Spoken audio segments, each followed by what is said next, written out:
여러분, 지난 한 주간 동안 우리 예수님과 친밀히 동행하셨습니까?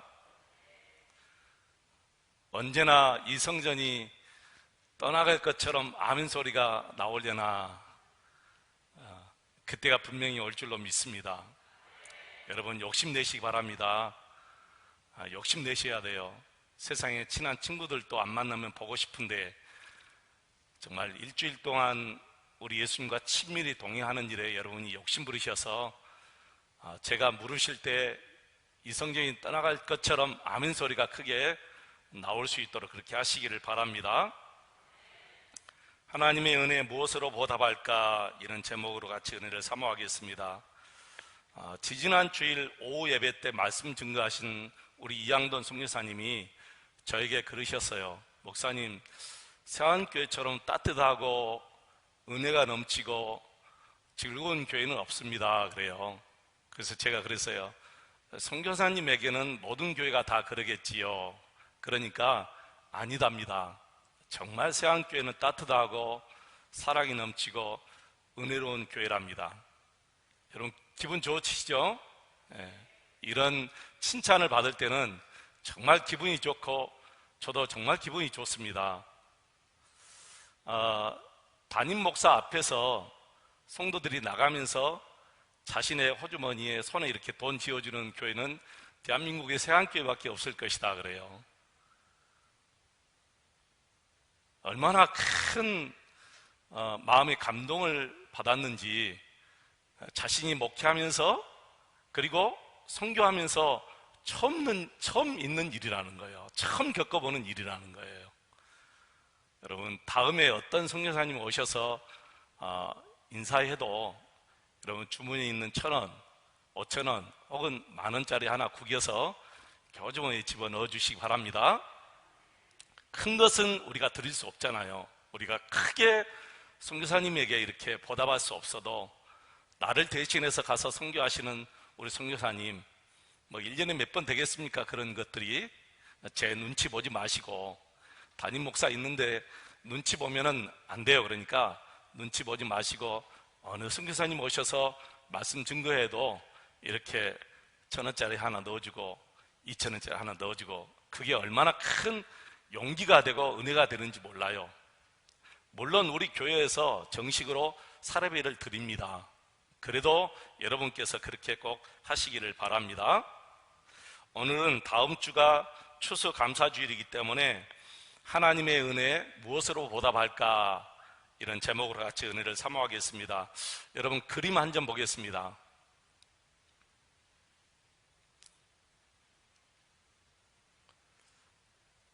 이 그림이 밀레의 만종이란 그림이죠. 여러분 너무나 잘 아는 밀레의 만종입니다.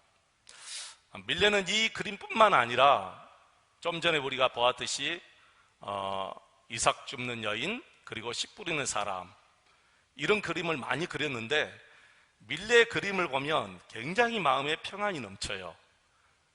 왜 그럴까요, 여러분?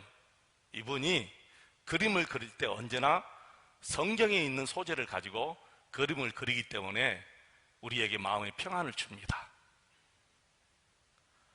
밀레의 만종을 보면 저 뒤에 교회가 보이죠, 여러분? 저 작은 교회에서 울려 퍼지는 종소에 따라 이제 마지막 하루 일과 일을 마치고 부부가 함께 두 손을 모으고 기도하는 장면인데 정말 은혜롭습니다. 마음에 평안을 주고 기쁨을 줍니다. 여러분, 이 그림을 보면서 무슨 교훈을 받습니까?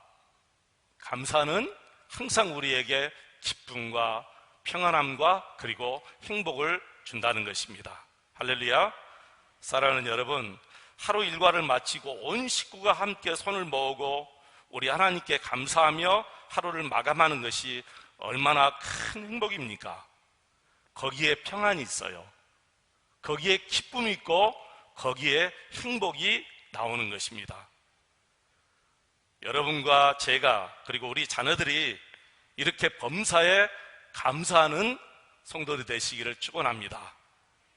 사람들을 가만히 보면 어떤 분들은 감사가 우러나와요.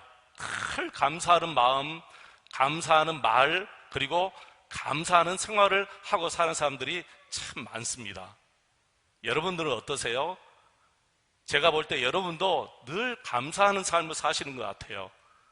마음속에 늘 감사, 하나님께 대한 감사, 남편에 대한 감사, 아내에 대한 감사, 그리고 자녀에 대한 감사, 부모에 대한 감사, 교회 오면 목사님, 장로님, 모든 분들에게 감사하는 그런 마음으로 사시는 분들이 참 많습니다. 여러분, 작은 것을 가지고 감사하지 못하면 큰 것이 와도 감사하지 못합니다. 우리가 1,000원짜리 하나 감사하지 못하면 나중에 100만 원도 감사할 것이다. 1000만 원의 말씀이에요. 그분들은 1억이 와도 감사 못해요. 작은 것을 가지고 만족하지 못하는 사람들은 큰 것을 가지고도 만족하지 못하는 이치와 같습니다.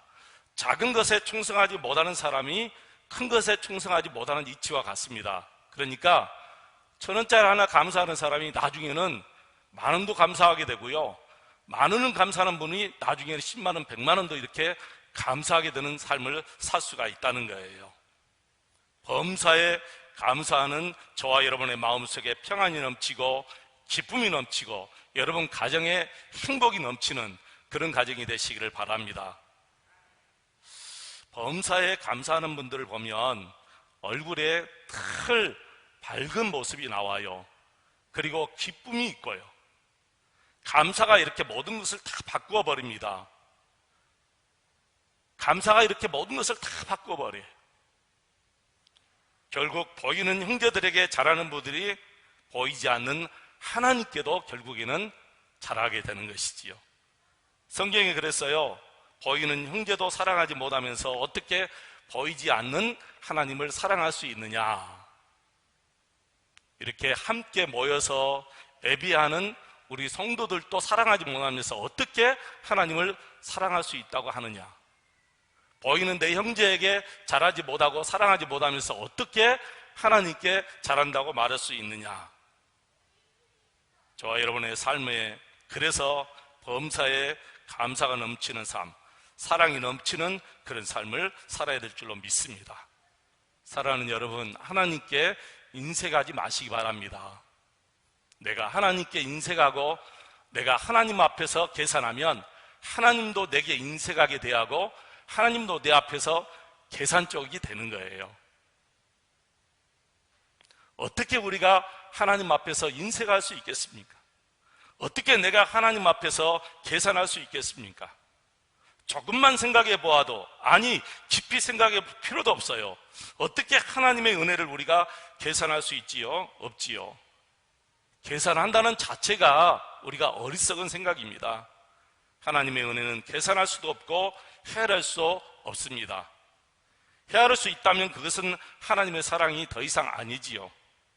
여러분 스스로 하나님께 받은 은혜를 헤아려 보세요. 헤아릴 수 있나요? 없지요. 오늘 본문에서도 이런 말씀이 나옵니다. 12절인데요. 같이 한번 고백해 보실까요? 내게 주신 모든 은혜를 내가 무엇으로 보답할까? 내게 주신 어떤 은혜요? 모든 은혜예요. 모든 은혜를 어떻게 내가 보답할까?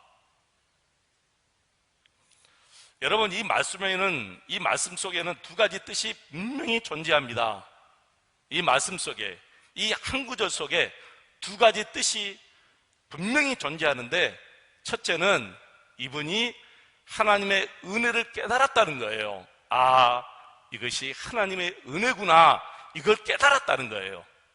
그리고 두 번째는 받은 은혜를 어떻게 하든 보답하고 싶은 마음이 있다는 거예요. 그 마음이 있다는 거예요. 하나님의 은혜를 알고 그 은혜를 깨닫고 그 은혜를 보답하고 싶어하는 마음이 바로 귀한 마음이고 하나님이 주신 마음인 줄로 믿습니다. 여러분 한 번만이라도 하나님께 받은 은혜를 보답하고 싶은 마음으로 가득 찬 적이 있나요?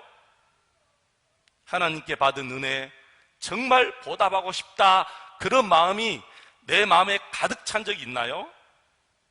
우리가 사람 사이에서도 가장 사랑하는 사람에게는 모든 것을 다 주고 싶어하는 것이 인지상정인데, 하물며 마음을 다하고 뜻을 다하고 목숨을 다하여 우리 하나님을 사랑하고 보답하는 것이 우리 바른 성도들의 마음이 아니겠습니까?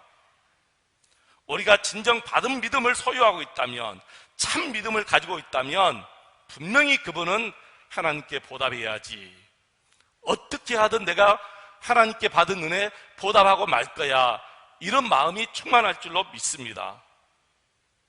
그럼 무엇이 이분에게 은혜가 되었는지 한번 보시기 바랍니다. 첫째는 하나님께서 자신의 음성과 간구를 들으신다는 거예요. 여러분 1절 2절 같이 한번 읽어보겠습니다. 1절 2절 같이 읽습니다. 여호와께서 내 음성과 내 간구를 들으심으로 내가 그를 사랑하는도다. 그의 귀를 내게 기울이셨으므로 내가 평생에 기도하리로다. 아멘. 우리 하나님께서 당신의 자녀들이 기도할 때 귀를 기울이시고 우리의 기도를 들으신다는 거예요. 그러니까 이분이 평생 기도하고 살겠다, 이런 마음이 든 거예요. 여러분, 이런 확신이 없는데 어떻게 내가 평생 기도해야지, 이런 마음이 들겠습니까? 여러분 기도하실 때 정말 하나님이 내 기도 들으실까? 이 의심하고 기도하면 기도 못합니다. 어떻게 담대하게 하나님의 보좌 앞에 나갈 수 있고, 어떻게 기도가 여러분 힘있게 나올 수 있겠습니까? 하나님이 내 기도를 들으시오, 내 신음소리에 귀를 기울이시고 들으시오, 이거 믿어지니까 힘있게 기도하는 거예요. 울면서 기도하게 되는 거예요. 그렇지 않고 의심하면 기도 못합니다. 기도가 힘이 없어요. 어떤 기도를 했는지도 몰라요. 자신이 1시간 동안 기도해놓고 내가 무슨 기도했지? 나중에 그러는 거예요. 왜 그러죠? 하나님께서 내 기도 들으신다는 확신이 없기 때문에 그러시는 거예요. 사랑하는 성도 여러분, 오늘 116편에 누구의 시라고 기록되어 있지 않지만 학자들은 다윗의 기도라고 얘기합니다. 그렇다면 오늘 말씀이 더 쉽게 이해가 가지요. 다윗이 얼마나 이태로울 때가 많았습니까? 죽을 고비가 얼마나 여러분 많았습니까? 바람 앞에 촛불처럼 금방 자신의 생명이 꺼져버릴 것 같은 그런 상황이 널려 있었어요. 그때마다 다윗이 뭐 했어요? 기도했어요. 하나님 어떻게 하지요? 하나님 어떻게 하지요? 하나님 앞에 기도했어요. 짐승들이 살고 사람들이 뒷일을 처리하는 그런 굴 속에서도 다윗은 기도했어요. 사울왕에게 쫓겨가면서 얼마나 이태로울 때가 많았습니까? 그래도 다윗은 거기서 기도했습니다. 좋은 일이 있으나 어려운 일이 있으나 언제나 기도했습니다. 그리고 우리 하나님은 다윗의 그 기도를 귀를 기울여 들으시고 응답하신 줄로 믿습니다. 우리가 이것을 알아야 돼요. 여러분, 주만 바라볼지라 이런 가사가 있어요. 하나님 인자한 귀로서 너에게 기울이시니 하나님 사랑의 눈으로 너를 어느 때나 바라보시고. 우리 같이 한번 이 노래 한번 불러보실까요? 우리 지자님.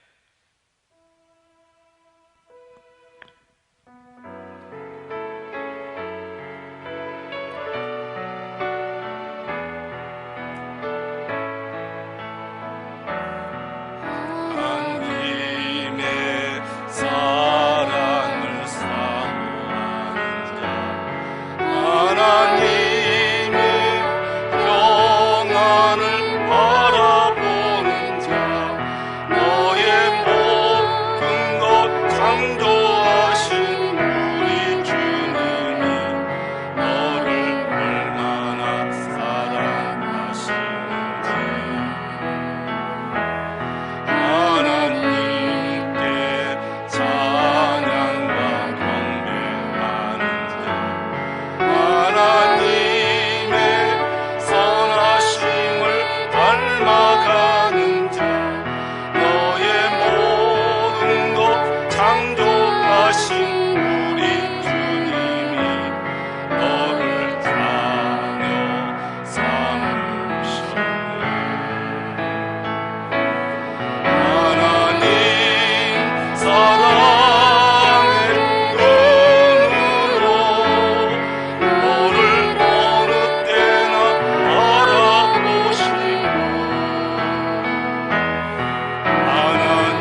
것으로 우리는 만족해야 합니다.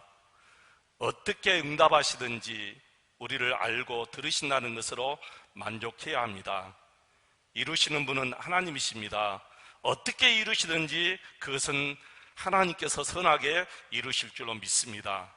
우리가 간섭할 일도 아니고 우리가 이렇게 하라 저렇게 하라 할 일도 아닙니다. 오직 주님의 뜻대로 이루어질 줄로 믿습니다. 내 뜻대로 이루어지지 않는다 할지라도, 내 마음대로 되지 않는다 할지라도 결국은 하나님이 이루십니다. 지금 우리의 기도를 귀를 기울여 들으시고 여러분의 그 신음소리에 하나님께서 반드시 응답하실 줄로 믿습니다. 하나님은 선하신 분이므로 반드시 선하게 인도하십니다. 선하게 인도한다라는 말을 여러분 오해하지 마시기 바랍니다. 내 뜻대로 이루어지는 것이 선한 일이 아니고 하나님의 뜻대로 이루어지는 것이 선하게 인도함을 받는 일인 줄로 믿습니다. 둘째는 가장 힘들고 어려울 때 하나님께서 구원하여 주셨다는 것입니다. 5절로 8절 말씀 우리 같이 한번 읽어보겠습니다. 5절부터 8절 같이 읽습니다.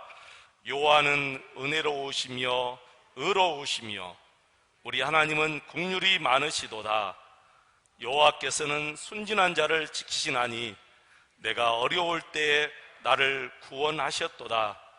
내 영혼아 내 평안함으로 돌아갈지어다. 여호와께서 너를 후대하심이로다. 주께서 내 영혼을 사망에서 내 눈을 눈물에서 내 발을 넘어짐에서 건지셨나이다. 아멘. 다윗의 삶을 보면 모두가 다 하나님의 도우심이었고 하나님의 건지심이었습니다. 하나님께서 다 구원하여 주셨습니다. 어릴 때 골리앗 앞에서도 하나님이 그를 구원해 주셨습니다. 사울왕에게 쫓길 때마다 사울왕에게서 우리 하나님께서 다윗을 구원하여 주셨습니다. 아들 압살롬이 반역할 때 압살롬과 싸울 때도 하나님이 다윗을 구원하여 주셨습니다. 그의 친구 도액이 자신을 배반하고 도망갈 때 하나님께서 다윗을 구원하여 주셨습니다. 국경을 넘어 블레셋 땅에 넘어갈 때 블레셋 왕과 그 군대 앞에서도 우리 하나님이 다윗을 구원하여 주셨습니다. 그래서 다윗은 이렇게 말합니다.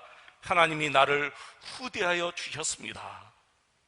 내 영혼아 평안할지어다. 하나님이 나를 후대해 주셨다. 여러분, 후대가 무슨 뜻이지요? 후하게 대접해 주셨다는 것입니다. 다윗이 무엇이 잘난 것이 있어서 하나님이 이렇게 후하게 대접해 주셨을까요? 그렇다면 저와 여러분에게도 하나님이 후하게 대접해 주십니다. 세상 누가 나를 후하게 대접해 줄까요, 여러분? 우리 형제들이요? 아니요. 여러분, 대통령이 나를 이렇게 후하게 대접해 주실까요? 목포시장이 나를 이렇게 후하게 대접해 주실까요? 여러분, 형제들이 그럴까요? 천만의 말씀입니다. 내가 가장 힘들고 어려울 때 형제들에게 도움을 빌리기 위해서 찾아가면 형제들도 귀찮아하고 싫어합니다. 근데 우리 하나님은 내가 가장 힘들고 어려울 때 찾아가서 기도하면 나를 후하게 대접해 주신다는 거예요. 누가 저 같은 사람을 후하게 대접해 주시겠습니까? 저 시골에서 이름도 없이 빚도 없이 아무 자랑할 것도 없이 커나온 나를 누가 이렇게 후하게 대접해 주겠습니까? 여러분 말고 누가 내가 사회에 나가면 후하게 대접해 주실까요? 아무도 없어요. 이 모든 것이 다 하나님의 은혜요 하나님의 축복인 줄로 믿습니다. 유일하게 우리 하나님이 나를 후대하여 주시기 때문에 내가 지금 이 자리에 서 있는 거예요. 누가복음 15장에 보시면 둘째 아들이 아버지의 재산을 다 가지고 가서 탕진하고 다시 돌아옵니다. 20절에 보면 놀라운 말씀이 있어요. 아직도 거리가 먼데 아버지는 그 거지 같은 꼴을 하고 있는 그 사람이 아들인 것을 금방 알아보고 버선발로 뛰어가서 아들을 붙잡고 품에 안고 옵니다. 그리고 집에 돌아와서 목욕을 시키고 새 신발을 신겨주고 손에 가락지를 끼워주고 송아지를 잡아서 잔치를 베풀어 주는데, 이것이 뭐예요? 아들을 아버지가 후대해 주는 모습이에요. 아들이 잘나서, 아들이 잘하고 돌아와서, 아들이 성공해서 돌아와서 대부분 부모들은 잔치를 베풉니다. 그러나 이 아들은 아버지의 자산을 다 탕진하고 돌아왔는데, 아버지가 이렇게 아들을 후대해 주었는데, 이 아버지가 곧 하늘의 아버지라는 거예요. 어느 날 제가 기도하는데 하나님께서 저에게 이런 음성을 주셨어요.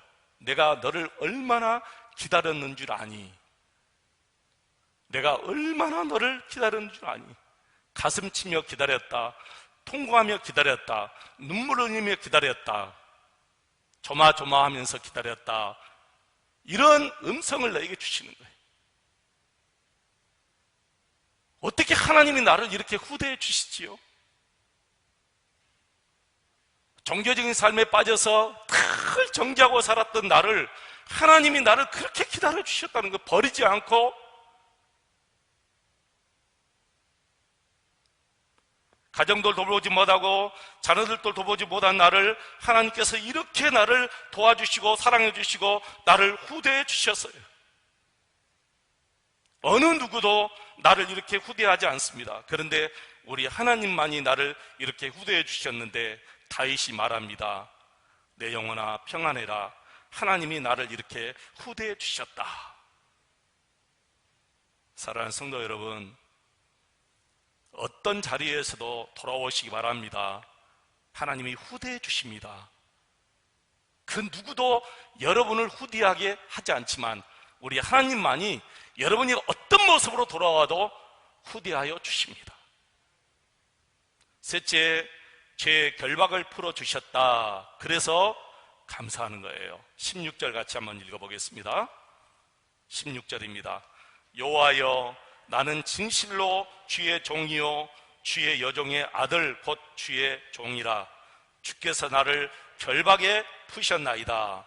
주께서 나의 결박을 푸셨나이다. 저는 복 중에 가장 큰 복이 죄의 결박에서 풀어난, 내가 죄의 결박에서 풀어났다, 마귀의 결박에서 풀어났다, 죄에서 해방받았다. 이게 저는 가장 큰 복이에요. 더 이상 바랄 것이 없어요. 무엇을 더 바라겠습니까, 여러분? 이 큰 복을 손에 쥐었는데요. 여러분, 작은 것을 손에 쥐었다가 큰 것을 주면 이거 던져버려요. 왜 그러죠? 이게 크니까. 세상 것 복으로 생각하고 살았는데 하나님이 이 엄청난 복을 내게 주셨으니까 이 복을 딱 알고 나니까 이게 무의미하게 되는 거예요. 제가 정말 그랬다니까요. 29살, 딱 30살 때 하나님, 나는 언제 저런 30평 막 60평 아파트에서 살아보죠? 나는 언제 저렇게 좋은 서재실을 내가 이렇게 가지고 살죠?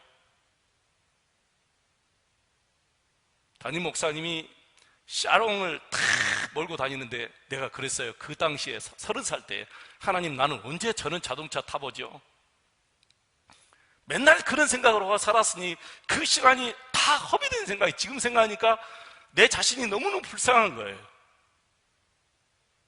그런데 그게 클 줄 알았더니 더 큰 은혜를 내가 받고 보니까 그게 아무것도 아니고 무의미하게 여겨지는.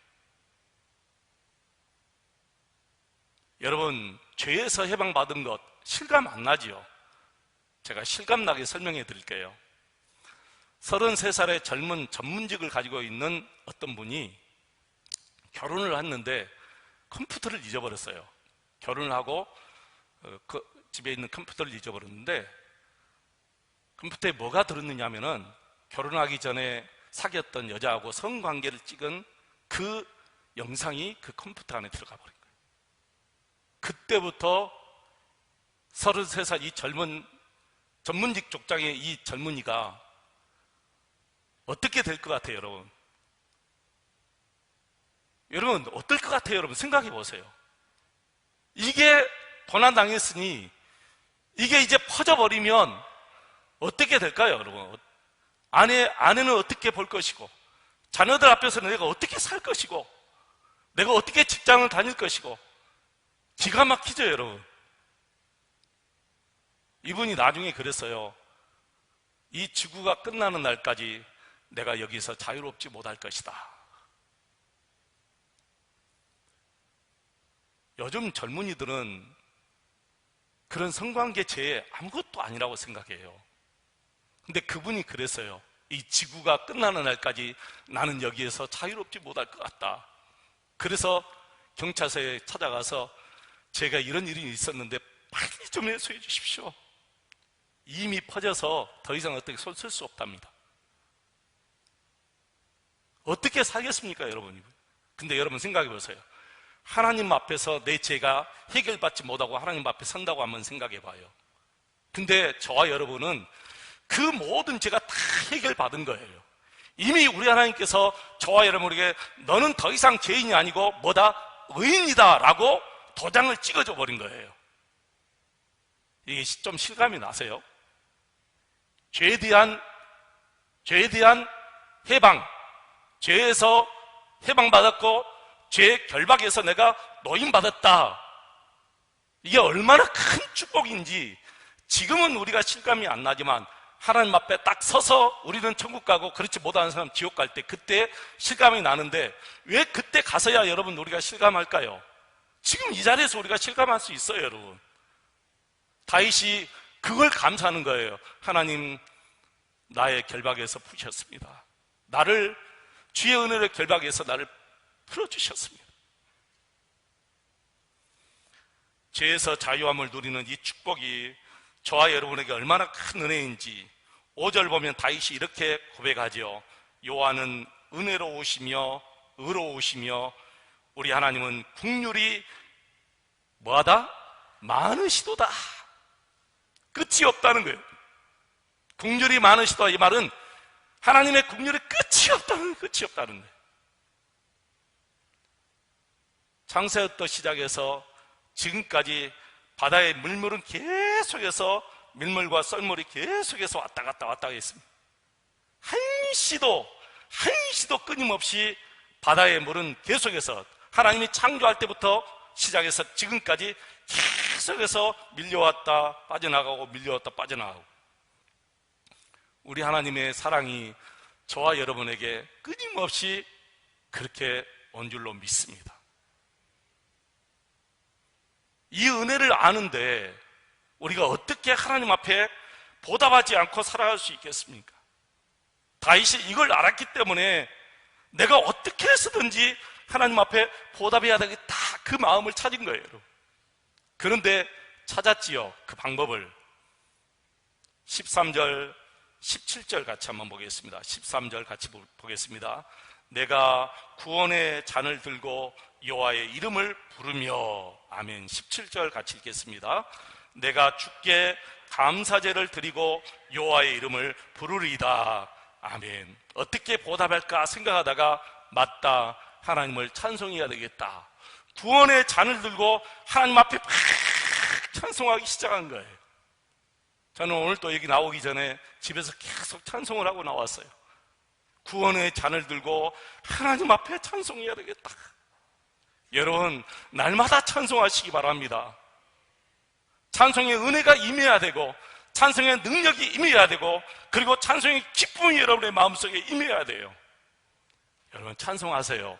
놀라운 일이 생깁니다. 복음성가에도 있죠.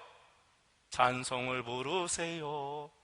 찬송을 계속 부르면 여러분의 삶에 놀라운 일이 있어요. 두 번째로, 소원한 것을 갚겠습니다. 이것이 감사제의 예배예요. 여러분, 14절 같이 한번 읽겠습니다. 14절 같이 읽습니다. 여호와의 모든 백성 앞에서 나는 나의 소원을 여호와께 갚으리로다. 18절 19절 읽겠습니다. 내가 여호와께 소원한 것을 그의 모든 백성이 보는 앞에서 내가 지키리로다. 예루살렘아, 내 한가운데서 곧 여호와의 성전 뜰에서 지키리로다. 할렐루야. 구원에 대한 감사가 서원한 것을 갚겠다는 거예요. 여러분, 서원한 것 많으시죠? 개인적으로 하나님 앞에 서원한 것들이 분명히 있을 것 같아요. 저도 있어요. 또 공적으로 서원한 거 있어요, 여러분. 특별히 우리 장로님들, 우리 안수 집사님, 권사님들은 이 항존직 직분 받을 때 공적인 앞에서 서원했잖아요. 서약했잖아요. 서약은 서원이나 마찬가지예요. 손을 들고 서약했는데 여러분 다 갚으셔야 돼요. 우리 집사님들도 마찬가지예요. 세례 받을 때 공적인 장소 앞에서 서원했어요. 서약했어요. 하나님께 갚으셔야 돼요. 또 개인적으로 어떤 분을 나가실 때 하나님 이렇게 해주면 내가 이렇게 살겠습니다. 하나님 나를 구원해 주시면 내가 집 한 채도 드리겠습니다. 그런 분은 안 계시겠지만 그런 개인적인 소원도 하나님 앞에 여러분 다 갚으셔야 돼요. 요나서 2장 9절 말씀 보면 물고기 뱃속에서 하나님 앞에 서원한 것이 깨달아져서 하나님 이 서원한 것 갚겠습니다 그랬어요. 사람도 서로 약속한 것 지키면 신뢰가 가지요. 하물며 하나님 앞에 내가 약속한 것 지키지 못하면 하나님이 나를 여러분 신뢰할까요? 신뢰하지 않습니다. 여러분 개인적으로 하나님 앞에 서원한 것, 공적인 앞에서 서원한 것 하나님 앞에 다 지키시기를 축원합니다. 여러분 어떻습니까? 여호와께서 내게 주신 은혜 얼마나 많습니까? 헤아릴 수 있습니까? 헤아릴 수 없습니다. 그 은혜 알았다면 다윗처럼 어떻게 해서든지 하나님 내가 보답하겠습니다, 이런 마음을 가지고 하나님 앞에 보답하는 그런 삶을 살아가시기를 주의 이름으로 축원을 드립니다.